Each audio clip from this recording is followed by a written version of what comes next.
வணக்கம்.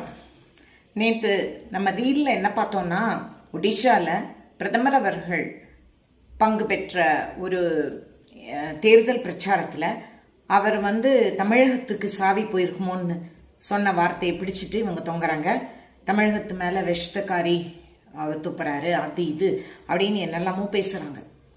அதுக்கு நான் முதல்ல இந்த பிரச்சனை என்னது அப்படின்ட்டு நமக்கு புரியணும் இல்லையா? இதுக்கு அந்த விளக்கம் தான் இந்த வீடியோ. பூரி ஜெகநாதர் ஆலயம் உங்களுக்கு எல்லாருக்கும் தெரிஞ்சிருக்கும். அது மிகப்பெரிய ஒரு கோவில்.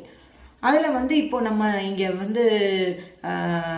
திருவனந்தபுரத்தில் சொல்கிறோம் பத்மநாப சுவாமி கோவிலில், அந்த மாதிரி நிறைய ஐஸ்வர்யம் உள்ள ஒரு கோவிலாக்கும் அது.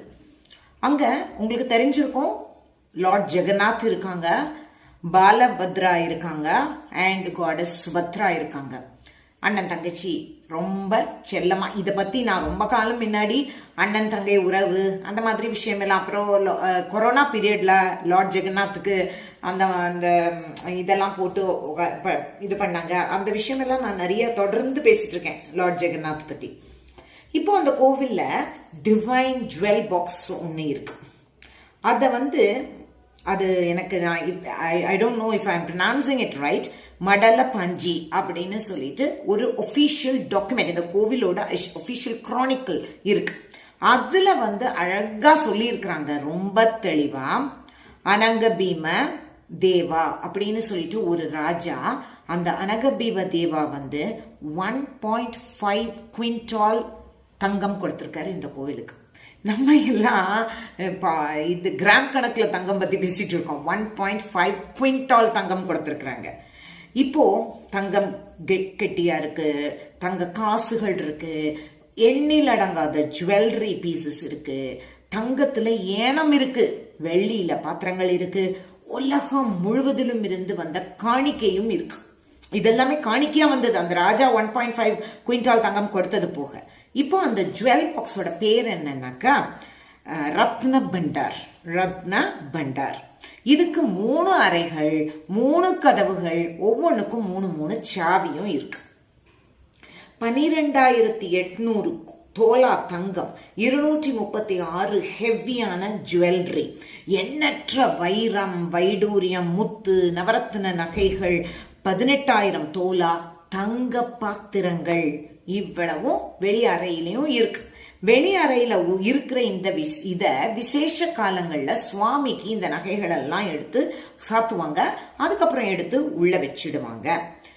உள்ள அறை ஒண்ணு இருக்கு பாத்தீங்களா, அதை கடந்த 38 வருஷமாக யாருமே திறக்கலன்னு சொல்றாங்க. இப்போ ஏப்ரல் 2018 உள்ள இன்ஸ்பெக்ஷன் டைம்ல என்ன ஆச்சுனாக்கா, கிணத்த காணோம்னு ஒரு ஜோக் உண்டு இல்ல, அது மாதிரி உள்ளறை சாவிய காணல அப்படின்னு சொல்றாங்க. உடனே பட்நாயக் என்ன பண்ணார், பிஜு பட்நாயக் ஆஹா ஓஹோ அப்படின்னு சத்தம் போட்டுட்டு போட்டார் பாருங்க ஒரு கமிஷன். அந்த கமிஷன் என்ன பண்ணுச்சுன்னு கேட்டீங்கன்னா 324 பக்க ரிப்போர்ட் ஒண்ணு கொடுத்துச்சு. அந்த ரிப்போர்ட்டையும் பொதுமக்களுக்கு பொது தளத்துல வைக்கல. பூரியோட கலெக்டர் என்ன சொன்னாரு அப்படின்னாக்கா, டூப்ளிகேட் கீஸ் அப்படின்னு எழுதி ஒரு கவர் இருந்தது, அதை நாங்க கண்டெடுத்தோம் அப்படின்னு சொல்றாங்க. ஆனா இது எதுவுமே இன்னைக்கும் அதை வச்சு நம்ம திறக்கல. 3 வருஷத்துக்கு ஒரு முறை இதை திறந்து பார்த்திருக்கணும் கட்டாயமாக. அப்பா ஆண்டாரு, அப்புறம் மகா ஆள்றாரு. அப்போ பிஜு பட்நாயக் வரைக்குமே அப்பாவும் பிள்ளையுமா தான் ரொம்ப வருஷமா ஆண்டிருக்காங்க. ஏன் 3 வருஷத்துக்கு ஒருக்க இதை திறந்து பார்க்கல உள்ளறைய? அந்த கேள்வி இருக்கு. 1978 தான் கடைசியா இன்ஸ்பெக்ஷன். அதுக்கப்புறத்துல இருந்து நம்ம உள்ள என்ன இருக்குன்னு பார்க்கவே இல்லை. இப்போ இது வரைக்கும் நம்ம பார்த்துட்டோம். இந்த நம்ம சிஎம்க்கு ரொம்ப வேண்டப்பட்ட ஆள் யாருனாக்கா பாண்டியன். அவர் எங்க இருந்து வந்திருக்கிறாரு? அவர் ஒரு IAS ஆபீசர். அவர் தமிழகத்திலிருந்து போனவர். இப்போ நீங்க கூட சொல்லலாம், சரி அவங்க அதுக்கு சிஎம் என்ன எப்படி பொறுப்பாவாங்க அப்படின்னு சொல்லிட்டு. ஆண்டது அவங்க அப்பாவும் பிள்ளையும் தான், இவ்வளவு வருஷமா ஆண்டிருக்காங்க. அது இல்லாம ஒபிஷியல்ஸ் எல்லாம் அவங்களுக்கு தான் கட்டுப்பட்டவங்க. இப்போ ஜெகநாத் பரிக்ரமா ப்ரொஜெக்ட் பண்ணும்போது அது ரொம்ப சக்சஸ்ஃபுல்லா நம்ம பண்ணிட்டோம்ட்டு அரசாங்கம் பெருமை ஏத்துச்சா இல்லையா? அப்போ அதே மாதிரி இந்த சாவி தொலைஞ்சதுக்கும் அவங்க தானே பொறுப்பு.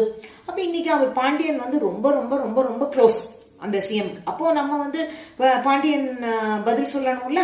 இப்போ பிரதமர் என்னத்துக்கு அதை சொன்னாருனாக்கா, பாண்டியன் வந்து இங்கிருந்து போன ஒரு ஆபீசர், தமிழகத்திலேருந்து போன ஆபீசர், அதனால அந்த சாவி தொலைஞ்சது தமிழகத்துல தான் தேடணுமோ என்னவோ அப்படின்னு அவங்க சொன்னாங்க. அவ்வளவுதான். It is as simple as that.